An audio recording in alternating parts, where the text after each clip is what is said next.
mga comment, tinatanong ko ano daw yung skin prep ko, and I can't really find the comment anymore, but I'll be showing you guys today. So first step ko, ginagamit ko lagi yung Anua toner pad, and you will literally always see this in my Get Ready With Me. So itong toner pad na to, exfoliant siya. So if you have any dead skin or dry skin, this is perfect. Just use one pad per thing. Pero may nakikita akong iba na ginagamit nila as a face mask to like spot treatment, like a redness in like some part of their face. This also helps if you have any like makeup residue from the night before that you didn't clean up properly. And for my toner, I used Anua again. Itong toner pa na to para sa calming, hydrating, and purifying. This also calms down any redness or inflammation on your face. Do like 2 of those, and then I just put it everywhere. Huwag kayong mahiya na lagyan ng madami, and just like spread it all over your face.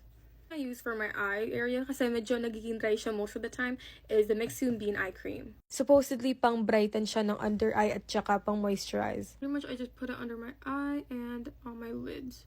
Pag pinapahid nyo, be gentle lang ha, kasi mata nyo din yan. Very sensitive ang mga mata natin. Also, huwag kayo matakot if it goes into your eye. Hindi naman siya parang irritating or hindi naman siya nagiging masakit. For moisturizer, kailangan ko to ngayon kasi it's winter season here right now at sobrang dry ngayon. Even though oily ako during summer, sa winter, yung mukha ko, it like stiffens up. This is a moisturizer from Angel Aqua. It moisturizes and soothes the skin, leaving it soft to the touch.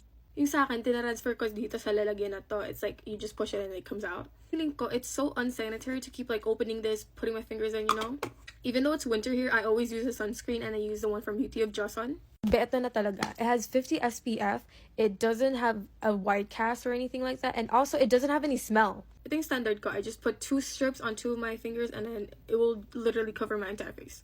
Alam niyo ba yung mga scent ng mga sunscreen? Like yung, basta, I don't know how to explain it. It's just like the scent of a sunscreen. Wala siya nun. So if you guys don't like that type of smell, you should totally buy this kasi wala talaga siyang amoy. And lastly, I will never forget to moisturize my lips. Nothing special about Aquaphor. Ointment lang siya para man-moisturize yung lips ko. Actually, at one point during a year here in the US, I never put like any lip products on my lips.